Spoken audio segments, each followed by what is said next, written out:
Welcome, Peter, from Santa Barbara. I understand you're in great company as a neighbor from Raj. Thank you.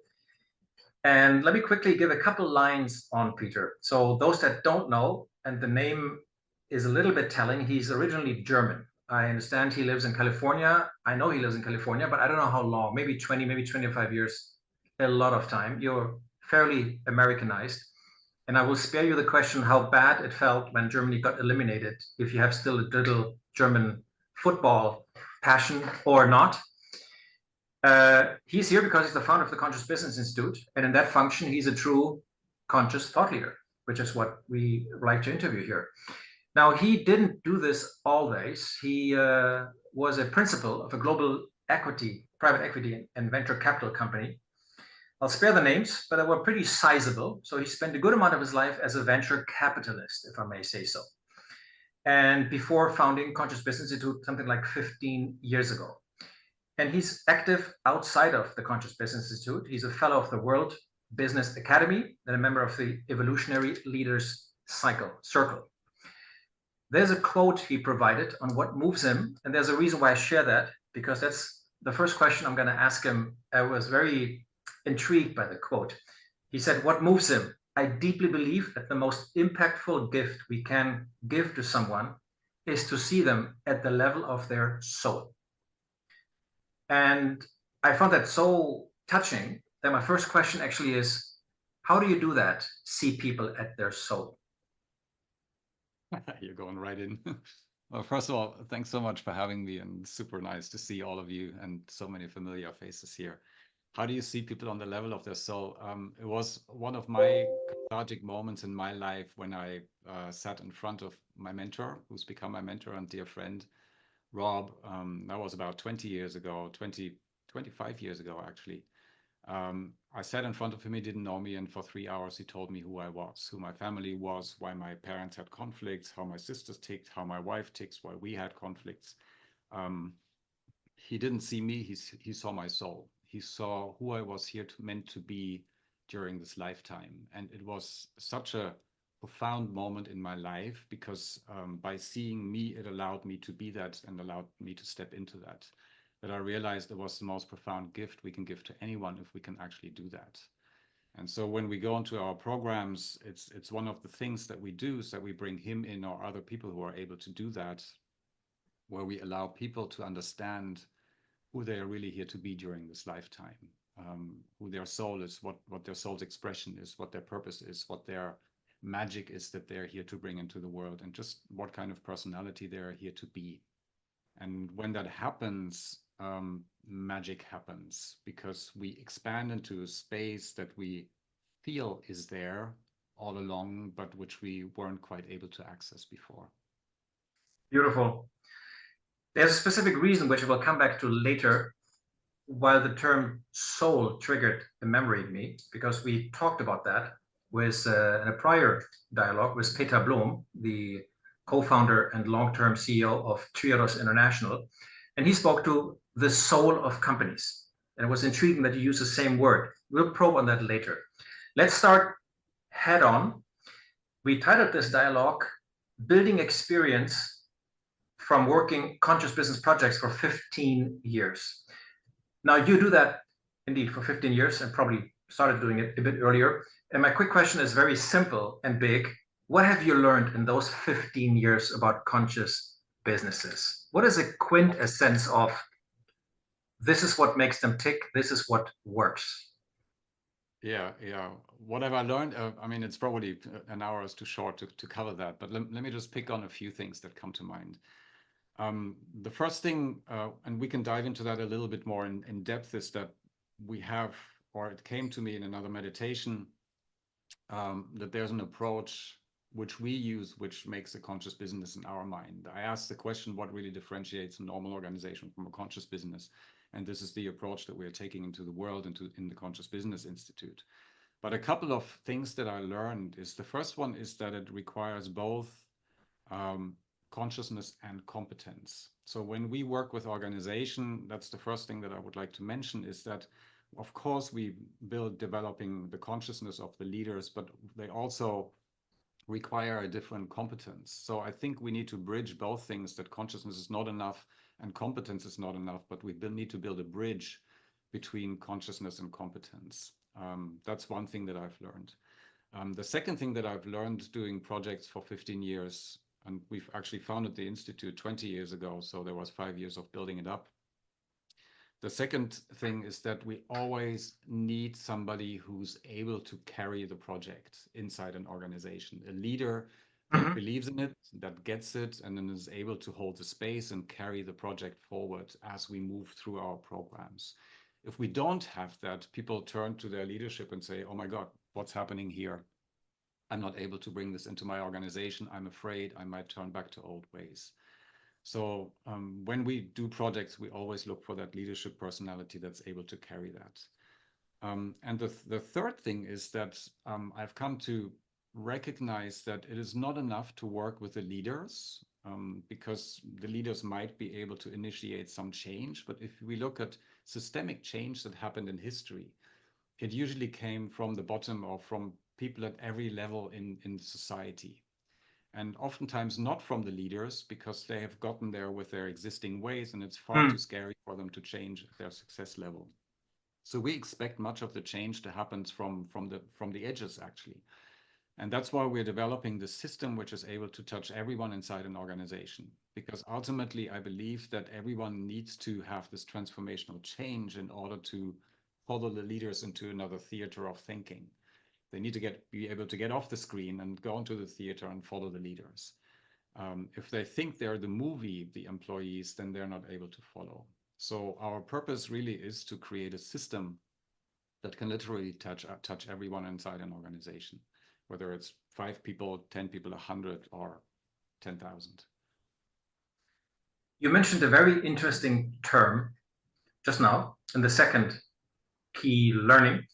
There always needs to be a leadership personality. And you explicitly said it doesn't have to be the CEO, the supreme leader.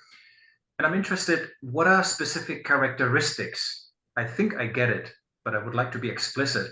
What are specific characteristics of such a leadership personality that is able, and you will tell us what the characteristics are, to carry this through, to really make an impact, even though he himself, herself is not the ultimate leader, like a CEO.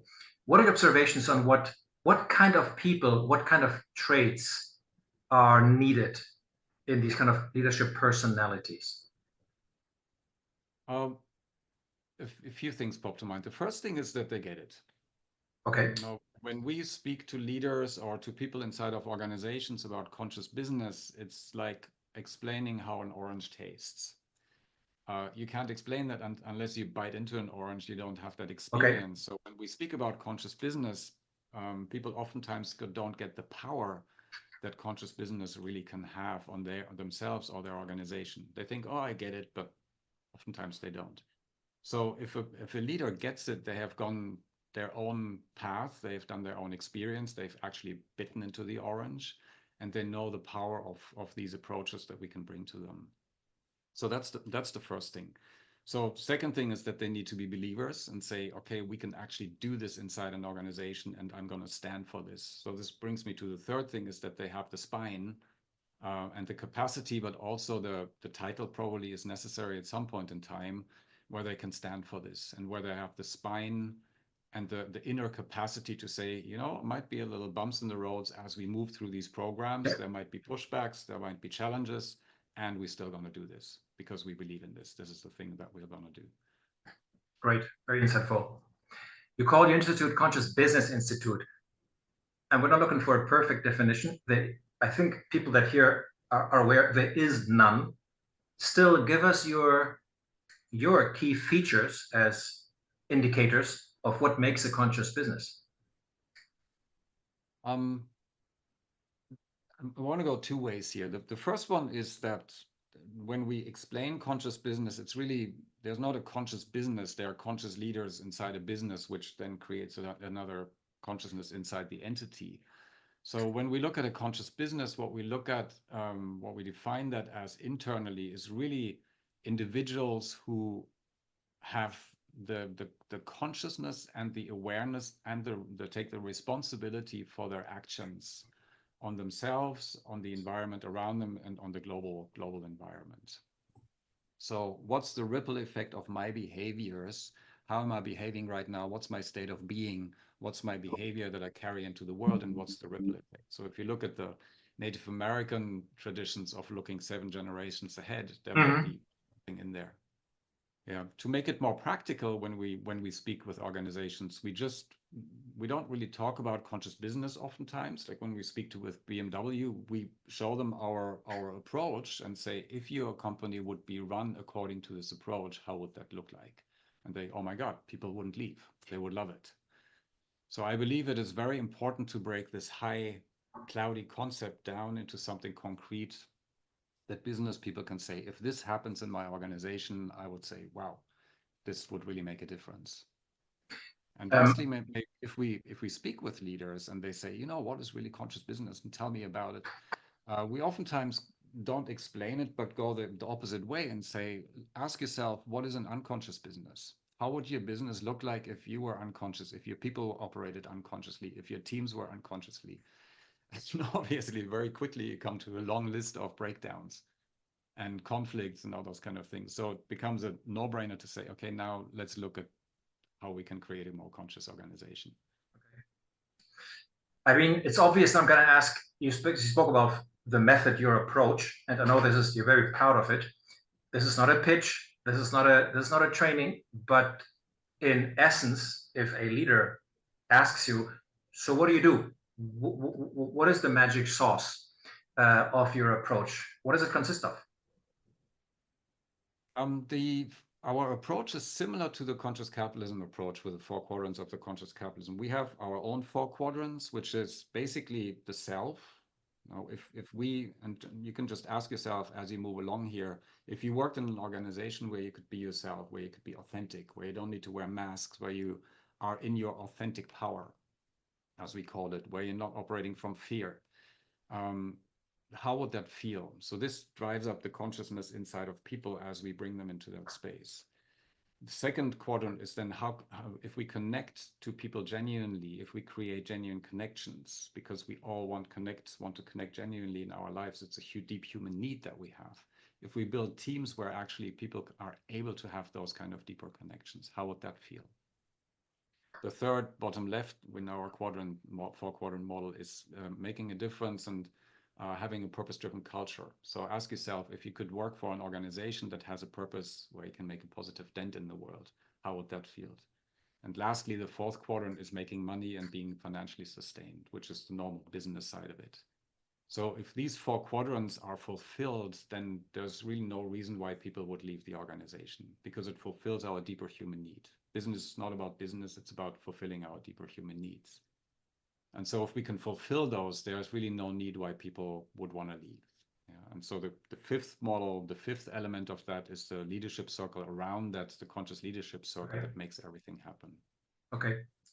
Now I'm going to ask what I'm asking, not because of matter of comparison. I'm just interested. There are some elements that conscious capitalism specifically emphasizes, which is stakeholder integration, for example. All the parties matter. And another one is higher purpose. It doesn't show up explicitly. I know because I've been familiar with your method, I've been exposed to it. Implicitly, maybe you can emphasize if doesn't have to be, or if not, and how you work on these components as well. Or maybe not. It doesn't have to be the same. Higher purpose is actually one of our quadrants, the bottom left, which is contribution, purpose, and culture. So building a purpose culture. We don't focus so much on stakeholder integration because maybe it's missing in our model. We touch on it by building a movement and touching stakeholders in a different way, but we don't go as deep as in the conscious capitalism approach. What I find though, that we are at the other end, maybe a little bit more exposed or stronger, which is really the self leadership and going deeper into consciousness.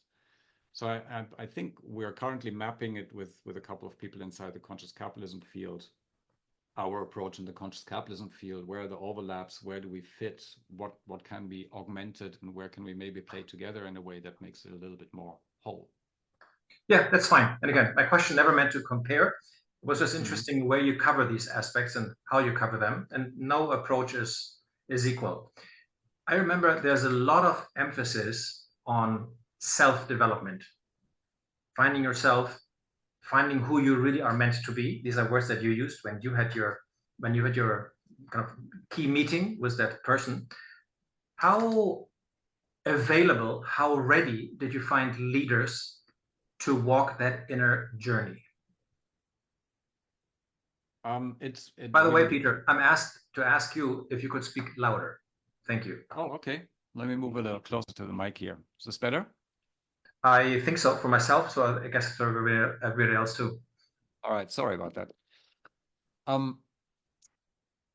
I find that individuals are very ready for it. Of course, there's a percentage which doesn't really want to go there, which is like, holy cow, what am I exploring here? But when we go into organizations and work with leaders, we find there's a tremendous openness, because maybe when we put the head on the pillow at night and we start getting a little quieter, these questions always pop up. Why am I doing this? What's my purpose? What do I really want to do in this world? What I'm meant to be? So anybody who's having these conversations, they're usually not getting addressed in the boardroom or in most trainings. And so when we suddenly provide the space for that and the guideline to dive into that and to explore that, there's usually a lot of openness for it. Curiosity, sometimes there's scaredness, and that's something that we need to manage in our programs, but mostly openness. To the other extreme, that it's truly life transforming for many people that go through our programs, which says, I didn't expect this. I thought this was a program, but it changed my life profoundly. There's a before and after, which is incomparable. Now, I have a curiosity, because in your description, you mentioned a pretty sizable scalable numbers that you said CBI reached, Conscious Business Institute, over 60,000 professionals across 172 countries. And sometimes very heavyweight, huge companies, BMW, Starbucks, Intel, Allianz, Siemens. The nature of my question is, what is your experience with these humongous stock-driven, stock-quoted companies? We all know that in many of them, maybe not all, but almost all, the dominance of the financial results, quarterly driven, is very strong. Maybe you can shed some light up and beyond the experience of many of us, which deal more with smaller organizations, often owner-led organizations. How do you actually maneuver in such a huge organization, any of them? And I must assume, specifically because you may not have the top-down mandate, probably of an important figure that's leading a sizable group. Give us a flavor. How is that to maneuver in such huge corporations, where there must be a lot more red tape, a lot more resistance, a lot more corporate top-down mandates and dominance of quarter results? How do you operate in such an environment? Yeah, that's a great question, and we've grappled with that for a long time and still do. And I would say that the sweet spot, going back to what I said earlier, is those organizations mid-sized, where the leader is still in the driver's seat and can make empowered decisions, and where it's not a hired gun that needs to declare stockholder results every quarter. So I would say that's the sweet spot for conscious business, where people are really in the driver's seat. That being said, when we work with those organizations, what we try to do is get a mandate from somebody at the top. So in BMW, for example, we worked with Harald Krüger, who was the HR head of HR, the C-level head of HR, who created a new leadership vision for BMW going forward. And they created a vision that contained certain aspects of a leader. This is how a leader should be. And then they put out a proposal, which we won, to develop these kind of leaders going forward. So we created a couple of programs. One was for the up and coming leaders, which was a 1-year program, and then one for the level below, director level, to develop those. And we worked with about 1,000 people there. Did it stick? Yes and no.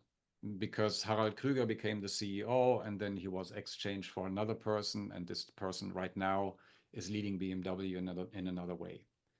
And it's more heart driven, it's more goal driven. I'm not surprised by that. So does the whole system stick? I wouldn't think so. Does it make a difference for the individual? Absolutely, because we still get emails from a lot of people and say, this has changed my life. Can we work with each other again? This is what's happening here. I need a little bit more detail. Can we do this? It really changed me. And when I look at these large systems, when I look at how change happens, is again, not from the top. It might be initiated from the top, but what we're trying to do is touch a lot of people in the middle level, because they're ultimately the ones that are in the pressure cooker. They get pressure from the top to perform, and they get pressure from the bottom to create a more sustainable, more life-giving culture. And oftentimes they want that themselves. So there's a wide open door to work with these middle leaders and create puddles everywhere that ultimately come together to a bigger body of water. So as these leaders move up, and as you know, if you work on conscious business, there's no undo button for consciousness change. So once we really reach them, they move up with this consciousness change, or are able to carry it going forward, and support each other as these puddles move together. Does it happen all the time? No, it doesn't. But that's what we're attempting to do inside of organizations. Maybe a second example is SLB, which is a global energy company. We're working with parts in South America with 3 countries there, because there was, again, one leader who has about 4,000 people who went through our programs and said, oh my God, I want to bring this into my organization. This is how I want to lead my organization.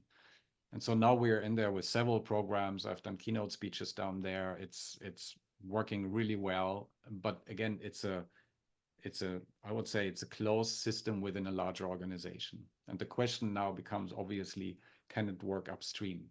And can it be brought into the mothership in Texas? Yeah, okay. I think you mentioned something very interesting, fascinating for me, and I'll paraphrase that to make sure I captured that. When you asked the question already with the stickiness, and that would have been one follow-up question, you mentioned there's 2 dimensions to that, maybe more the formal one, if I may say, certain official behaviors, policies, priorities across the companies. And you've mentioned an example about BMW where this changes because the CEO changed. And then there's a new spirit, a new regime that happens in businesses. But you mentioned something that stays is the increased consciousness of the individuals. And that never goes away. There's no undo button. I found that very interesting and telling of this more indirect, implicit way how it spreads through people, while as a program and as a policy, it may not pursue sometimes. What are the typical, given especially in these bigger organizations, how do you do to pick up the many, many people that are below the leader in any of these companies? They're not personally decided for that. There must be a lot of resistance. How do you pick them up, win them over, at least the majority? And what are the typical resistance, the empire striking back of these several levers? And I'm assuming you must touch hundreds, if not thousands of people. There must be a lot of resistance. Tell us what kind of resistance you observe typically and how you try to overcome it. Yeah. I mean, the empire is obviously fear. So fear is usually striking back. So that's what we are managing in these organizations. Okay. But let me just give you 2 examples. In one organization, we actually worked with a leadership team, with the middle management, and then we brought it into the larger organization. And this organization, it was a subsidiary of a corporation, specifically asked to work with their employees. No leadership, no nothing, just work with our employees. So we had our programs that ran the employees through it, not everyone, but approximately 50% of the employees. Then went through our 18 months or 18 months program in this case. And the leader said it totally transformed the organization. And it stuck because the leaders, the people were just operating in a different way. So the pushback was from individuals that weren't just able to go with us. So we made these programs open to individuals on a self-selective basis. We shot a little video. Okay. This is what we explore. So it's voluntary. It was voluntary. It was reserved for about 80 seats in the beginning. And then we said we have a couple of days to register. It was booked out immediately because we are addressing the questions that people are holding anyway. Like, what's my purpose? How can I work with more fulfillment? Those kind of things. How can I create more fulfillment in my job and my work life? All those kind of things. And so as we address these things throughout our programs, these individuals grow into a new space of possibility for themselves. Yeah, of course, some bump against walls and say, oh my God, I don't want to look at these issues, and they fall out of the program. So there were about 5 people who couldn't deal with it, which were replaced by other ones right away.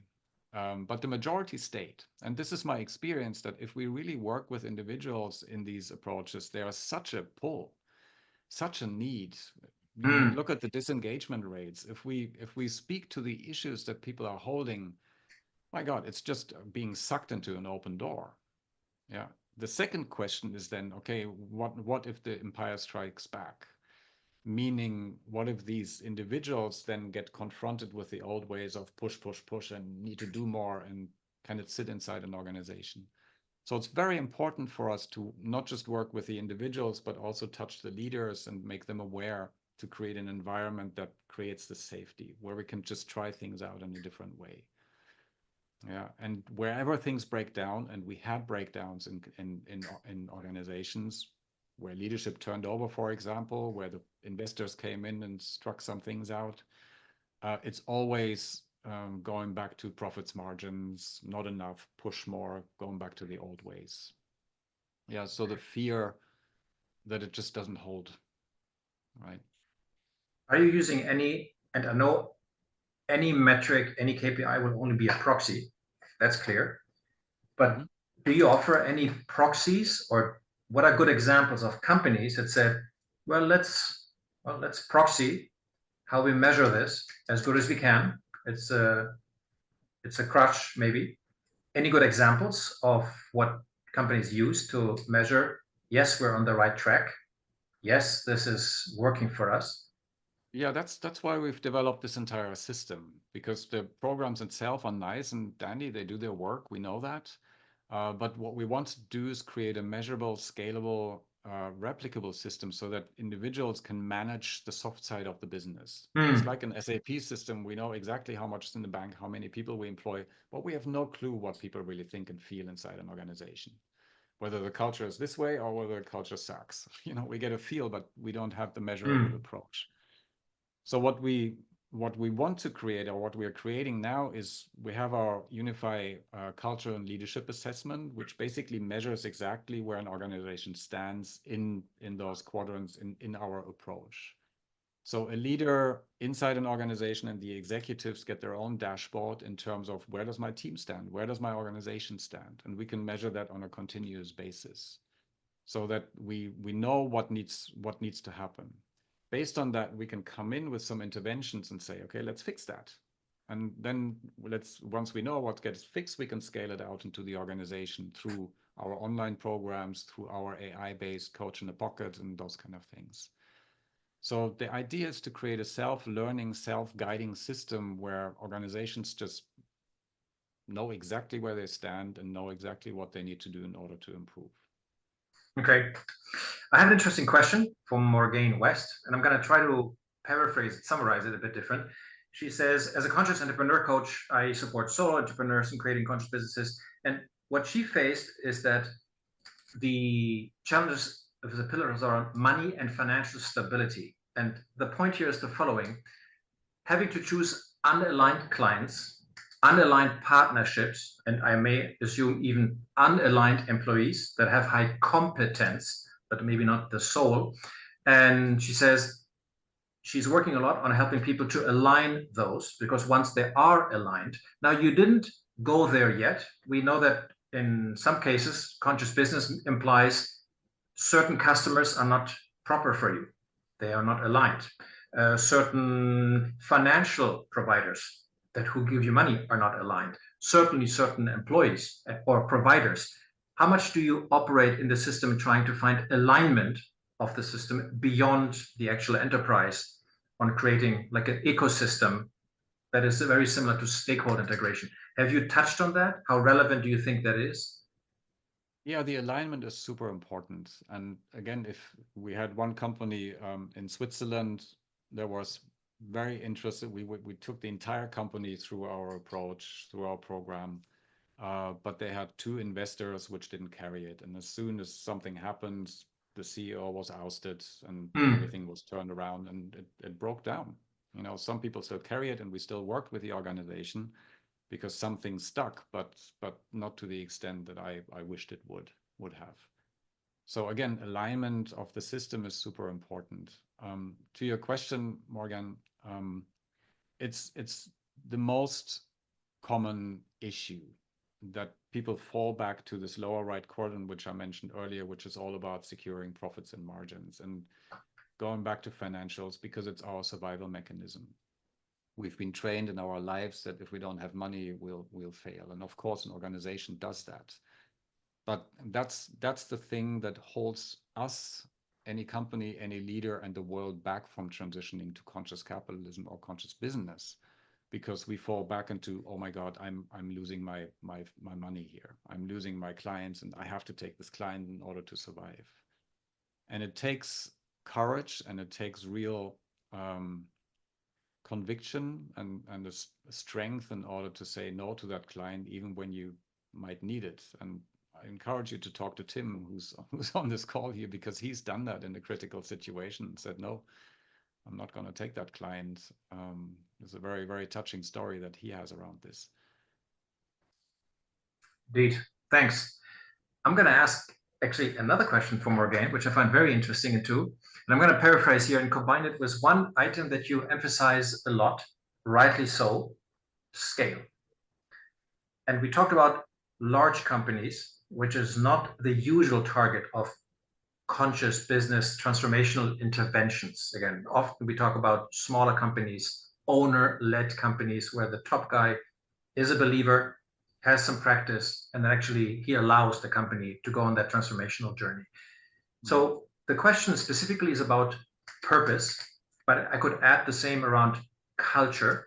And I'm sure the audience has their own ample experience on purpose working, purpose workshops, culture. And they all hit a difficulty on how do you scale it? How do you pick up the hundreds, if not thousands of employees, specific to the example of purpose or cultural change? Given your emphasis and you're so experienced on scaling, which I think is spot on, give us maybe some specific insights, things that worked well, how to scale and how to actually do it specific to purpose and culture if you want, or other items. Yeah, that's a good point because purpose is a really, really critical point. I want to say something before purpose because there's a lot of focus on purpose in organizations. Everybody wants to have their why and let's do this. And yes, it creates a lot of pull, but I'm a little skeptical with that at times because oftentimes the why is the construct that goes out to the world, but the Mm, foundation is missing. And I've seen so many organizations that have a lofty why, but the foundation, the consciousness, the inner readiness to hold this and to actually stand for this is porous. It's not solid. And so I always like to first work with the individual on the consciousness level or with the organizational consciousness level, and then put the purpose on top of it to make it stable. How do we do that? In our third module, which is the bottom left here, just for those who have it more visual, we've basically created an approach to bring purpose into an organization and make it stick, mhm. and to do that at scale. And so the way we do that is a certain approach that we lead people through is that, of course, the leader needs to have their own purpose statement first. The leader needs to have that, needs to go through the process first on how to do it and needs to be clear so they can lead the way. And by leader, I don't mean one person, I mean everybody in the leadership team. And then we bring it usually together within the leadership team, which is a process that we have and which we teach other coaches, to take it into the leadership team. And then from there on to actually have the entire team create the purpose of the organization and the Okay. culture of the organization. I firmly believe that if we are being spoon-fed the culture, like this is how you have to behave, and we believe in trust, and it's just not working. But once we have the team contribute to the culture and say, this is how we want to create an ideal work environment, this is what we want to stand for as a team, then of course we get up in the morning and say, if I can create that in my work life, then I'm going to be part of that. So the trick which we have in our programs is, how do we roll it out inside an organization of maybe 100, 200, 500, or even more than that? Indeed. Thanks. We have a question. You know the person, I think, Frank Trettel. Mm-hmm. I'm inviting Frank to ask his question directly, with or without camera, whatever works best. Well, do you hear me? Yeah. Okay, yes. I try to activate my camera, but I can't. Maybe you can. Anyway, yeah, I'm now trying to transition a company to become a conscious company, but I find that one obstacle is that I find in the sea level and even above. I don't find openness to become either vulnerable or open enough to become conscious. So they say, what is consciousness? Why do we need this? They are very, very much money driven and stock exchange driven.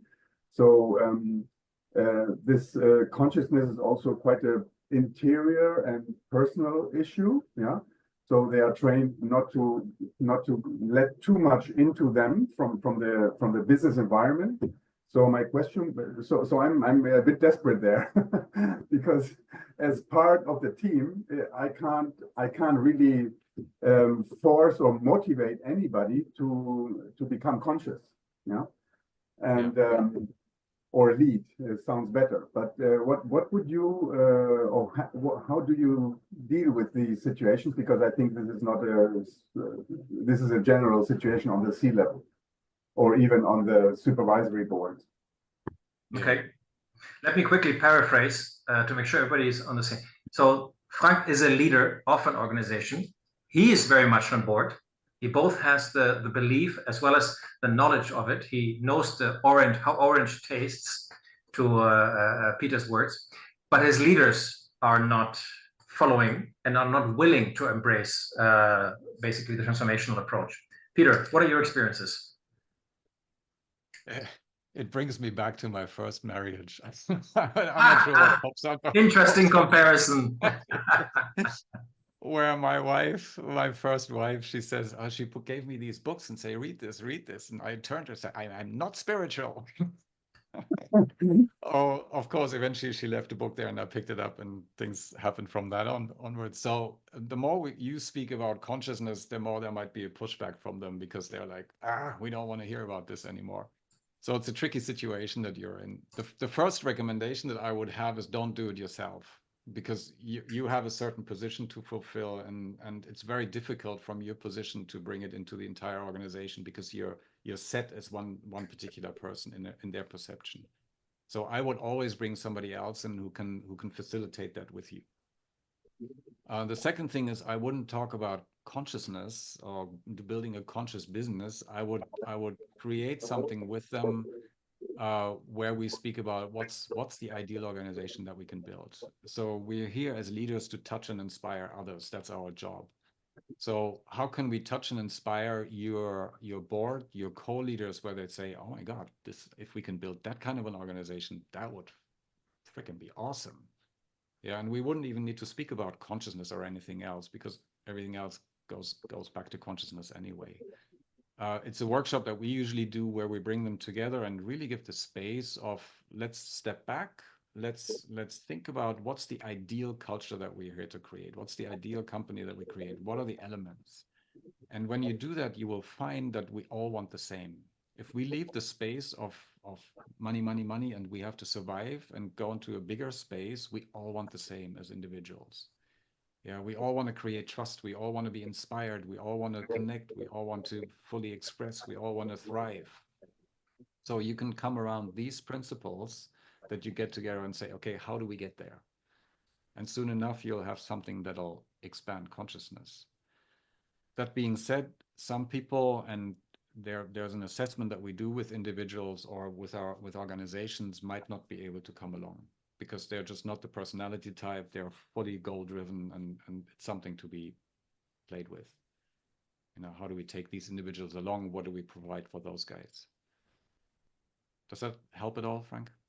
Yeah, super. No, it's great because that's actually the experience I've made.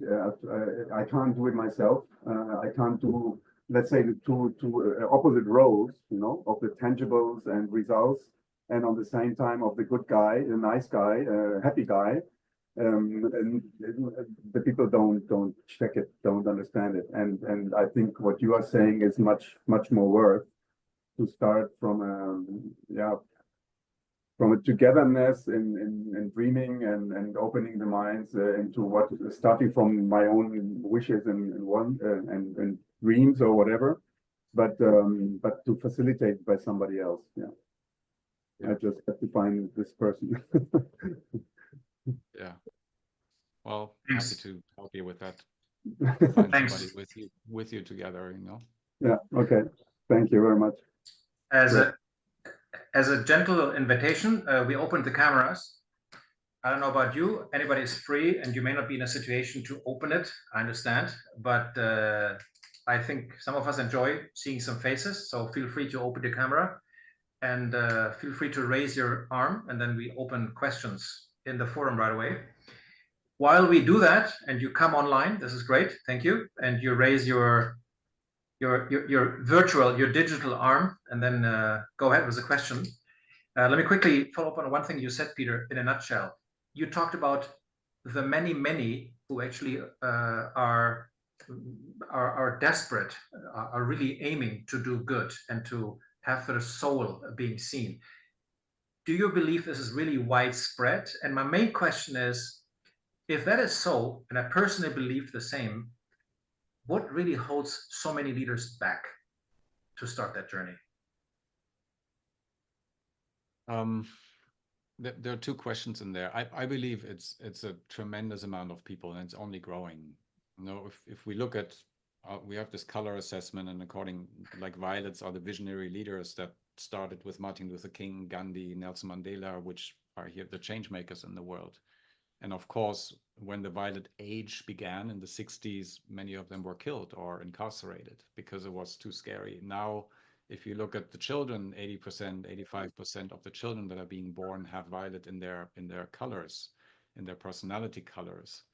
So there's a trend, and I think this is something that we as conscious leaders need to really consider, is that we are not doing this. There's a bigger movement here that's not steered by us, but by something higher. And so we see that first of all, there are many violet people that are coming into the world. So we are speaking more and more to the choir, and you can see that happening in the world, that everything is kind of in transition. We are moving forward into the indigo age that's much more connected with each other. So there's a connection to the higher guidance as well. So to your question is, when I look at life and look at what's happening in the world from an earthworm perspective, from my little earthworm perspective here, shit's hitting the fan, pardon my French here, but if you look around, it's just a mess. You know, you look at politics, you look at the polarization, you look at the wars. I mean, are we getting more conscious? It doesn't seem like it. But when you look at it from a higher perspective, from an evolutionary perspective, from a more spiritual perspective, it is very, very clear that we are at a threshold of a new era. And at every threshold of a new era, from the information age to the age of consciousness, as we call it, there's always some transition. There's always some separation that happens. When we give birth to a child, not we, but the women get to do that.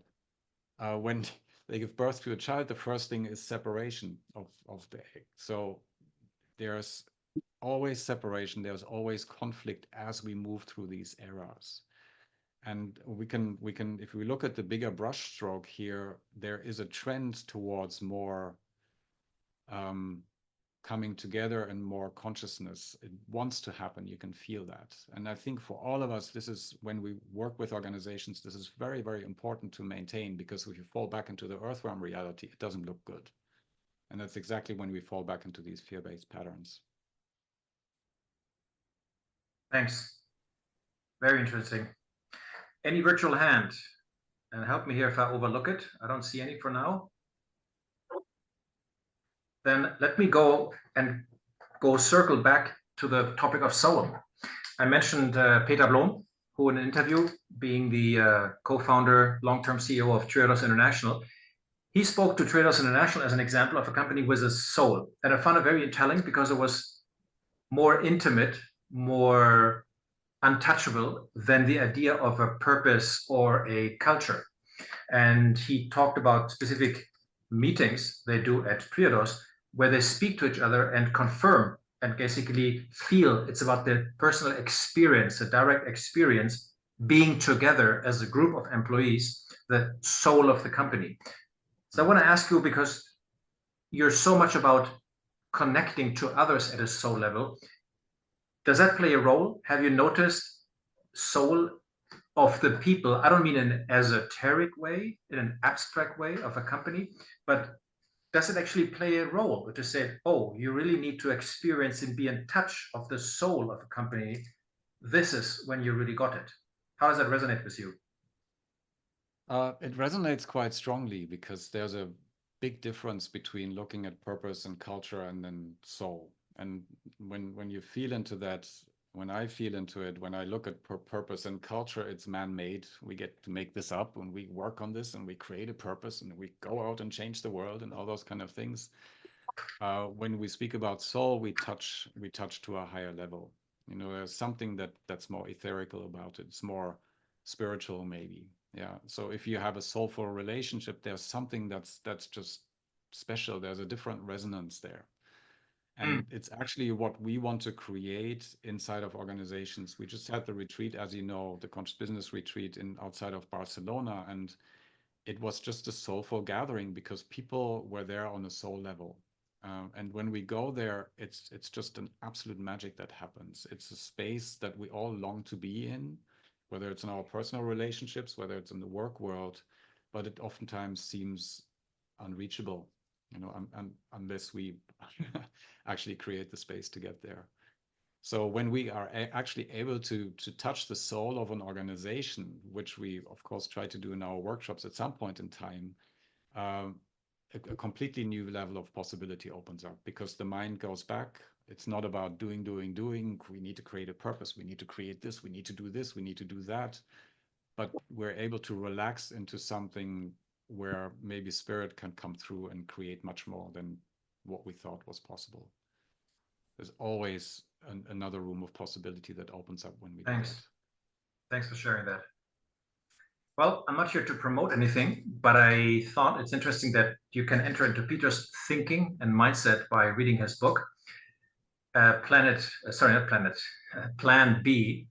And I do have one or questions around it, Peter. If you had to explain, why do you think you wrote that book? What mattered to you writing it? You are very much spreading what you do through Conscious Business Institute. You're highly networked and connected and invited by others. Why a book? Well, I have a couple of books that I still want to write. I just don't find the time right now, but they'll be out there. So I started a book, I don't know, 10 years ago, and then I put it aside. You know how it goes. And I decided to write Plan B, BE for being, because my heart is really in the individual inside an organization. The person, it's not the organization as a whole, it's really the individual. And as I mentioned earlier, I truly believe that when we touch people's soul, everything changes. And so this book is really about the individual for us to understand who we are here to be.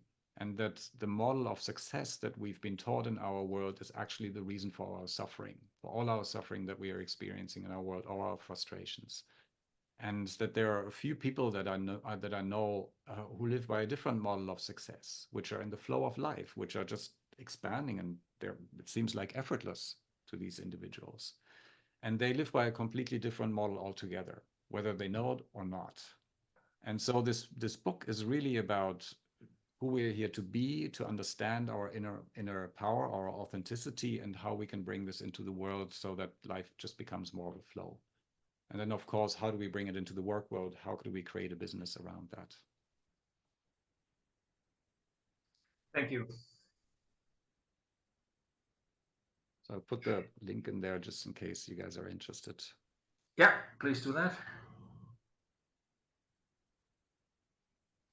So I have a question here from Julia. Julia, do you mind asking the question directly? No, Or of course it's a not. comment. I think it's not a question, it's a comment. Yeah, it's both actually. I just want to share that I find it extremely tiresome to work with organizations and companies after 20 years, I think, because they're still all operating in the old system of the old capitalist system. Of course, they are in this paradigm born, and you can work with people. And I think what you said, it's beautiful to work with people on an individual basis. And I've made the same experience that for them, individual a lot changes. And even sometimes the whole organization can shift. But then the owners come in and you see all comes in and everything is crushed again. And I, over time, find it so exhausting to work in those like old paradigm organizations and companies. So I'm actually withdrawing. I'm now training more and more other people to do the work, because I just can't stand these environments anymore. It's really difficult, and I wonder how you can motivate yourself to try it over and over again. That's a great question. To do something conscious and beautiful in very flawed systems that are not really changing on a big level. I don't see that yet. Yeah, I'm really glad that you bring that up, Julia. I know quite a few people who are saying, I'm not going to work with organizations anymore because it's just very draining. I like using an analogy that my mentor, this guy who's a psychic, oftentimes uses, and he said, we as change makers are here to resonate at C sharp, and the world out there is operating at B flat. And so for us to go back to B flat and to try to pick them up to go to C sharp, or to resonate at keep resonating at C sharp, is just really exhausting unless we can just do it. And so for us, it's our job as change makers is to find our C sharp and to resonate with that. And that's our job, period, end of story. That's what we need to do. That's what we're here to do during our lifetime. And of course, people around us oftentimes have a tendency to pull us back, or we're being pulled back. So the question is, can you find an environment where you can be solid in your C sharp and where you can resonate with that? There's no need to work with B flats or spend time with them if you're not interested. The reason why I do it is because I've experienced many times that we want to work with change makers who want to resonate at C sharp. So I'm looking particularly for organizations that want to resonate at C sharp and are asking how to get there. Are there a bunch of B flats in there? Yes, yeah. But I'm interested in the C sharps and trying to help them get to their C sharp. Does that make sense, Julia? Yeah, sure. Yeah, absolutely. Yeah. But it's trying to convince somebody. I'm stopping with that. No. I don't do that anymore. It's just too exhausting. Yeah, I think that's a big takeaway for me. We're not trying to change the world. We're not trying to change anyone. We're not trying to change a single person, because as soon as we try to change somebody, there's going to be resistance. What all we do is to put an alternative system out there that resonates at a different level, and people say, "Oh, I would like to be involved with that," or not.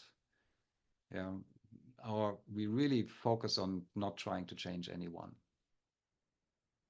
Interesting. Let me ask a closing question, 1 minute, because I see people dropping off. They take it very punctual, which makes sense. Now you go back a long time, a little bit similar to Julia, 20 years, maybe 20 years plus. If you look back, has the needle moved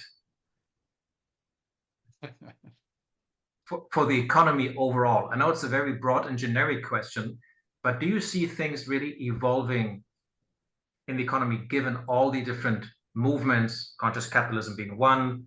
There's many like-minded, B Corp, conscious leaders, your own institute, some academics that do apparently more effort. Does the needle move? I would say yes and no. No, from the earthworm perspective, if you look at stuff, it's just going bonkers. And are we making any progress? So from that perspective, it's easy to say not much has changed. But if you look at we are able to talk about these things much more openly now. There are so many initiatives around the world which are looking at raising consciousness, whether it's in the food sector or in the educational sector or in the business sector or in the government sector. Again, and the first thing is, of course, pushback, because first they laugh at you, then they fight you, then they listen to you, and then they are with you. You know, there's a certain process that we have to go through. So I definitely see a progress. And again, from a higher perspective, I see that there's that we're just changing on an evolutionary basis. Maybe a story towards the end here is that we had a retreat in Jordana. Are you still there? Yeah, you're there. At Jordana's place in the south of France, and one of our partners said, I'm hearing in the middle of the night that we have to go out and talk to spirit world, basically. So she sends me out towards the lighthouse, and she says, Peter, I heard that you need to talk to Jesus. I said, okay. So here I go out to the lighthouse, to the end of the land, lay down on the bank and try to connect. And lo and behold, I'm getting some answers. And one of the things that I heard, which has deeply struck me, and I'm asking the question, why is this not moving faster? Why are we taking so long to get this into the world? Conscious Business Institute or any of these things? Because I'm constantly asking myself that. And the answer that I got is like, Peter, do you really think 20 years is a long time in terms of what we want to create here in this world and the fundamental shift that's happening in the world towards a new consciousness? Do you really think 20 years is a long time? So I think when we work with this, of course we want to make it happen tomorrow, but we have to consider that we're working with something that's much larger than ourselves. It's a more tectonic shift, and it just takes a little longer than we might be used to in our Earth reality here. Nice. I love your answer. It speaks so much to being resilient, being patient, being perseverant, and hanging in there. Peter, that was a lot. Thanks a lot. Thanks to all the audience, to the questions.